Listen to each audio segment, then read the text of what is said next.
আসসালামু আলাইকুম সবাইকে। আশা করি সবাই ভালো আছে। আজ 16ই ডিসেম্বর মহান বিজয় দিবস। সকল শহীদদের প্রতি শ্রদ্ধা। যে যে লাখো শহীদের বিনিময়ে আমাদের এই বাংলাদেশ আজও কি আমরা ধরে রাখতে পারছি না? স্বাধীনতার চেয়ে স্বাধীনতা রক্ষা করা অনেক কঠিন। আমাদের 1971 সালে 16ই ডিসেম্বর মহান বিজয় দিবস আমাদের উদযাপিত হয়েছে। এই দেশ স্বাধীন হয়েছে। এখন পর্যন্ত কি আমরা স্বাধীন হয়েছি না আমরা এখনো পরাধীন আছি?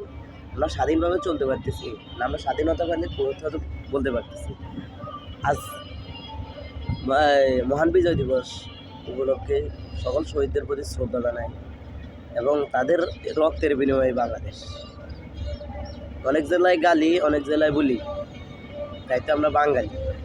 আমাদের মায়ের ভাষা বাংলা ভাষা, তাই তো আমরা বাংলাদেশি। বড় কথা হয়েছে যে আমাদের এই বাংলাদেশে এখন যে চলতেছে, যেসব কৃতিকাণ্ড চলতেছে, স্বাধীনতা আমাদের রক্ষা করে গেছে আমাদের বীর মুক্তিযোদ্ধা। কিন্তু আমরা যেভাবে চলতেছি বা যেভাবে চলতেছে দেশ, যেভাবে স্বাধীনতা আমাদের রক্ষা হইতেছে, পূর্ব পাকিস্তান থেকে আমাদের দেশ স্বাধীন করেছে, কিন্তু এখনো আমরা স্বাধীন হইনি, আমরা এখনো পরাধীন হয়ে আছি। স্বাধীনভাবে চলতে পারে না। অনেকজনে বলে স্বাধীনতা রক্ষা করছে, কিন্তু ঠিকই, কিন্তু স্বাধীনভাবে কেউ রাস্তা হাঁটতে পারে না। চুরি চিন্তা থেকে এখনো মানুষ বাঁচতে পারে না, স্বাধীনভাবে কথা বলতে পারে না।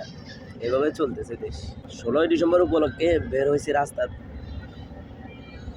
একা একা নিজে হাঁটতেছি। রাস্তা হাঁটার পর দেখলাম যে হঠাৎ শুধু দেখি যে জোড়া।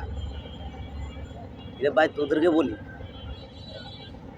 মানে তোদের 14 ফেব্রুয়ারি তোদের ভালোবাসা দিবস পালন করছ, ঠিক আছে, মানে তোরা এমন কি দিবস পালন করতেছ যে 16ই ডিসেম্বর তোদের ভালোবাসা দিবস, 26শে মার্চ তো তোদের ভালোবাসা দিবস,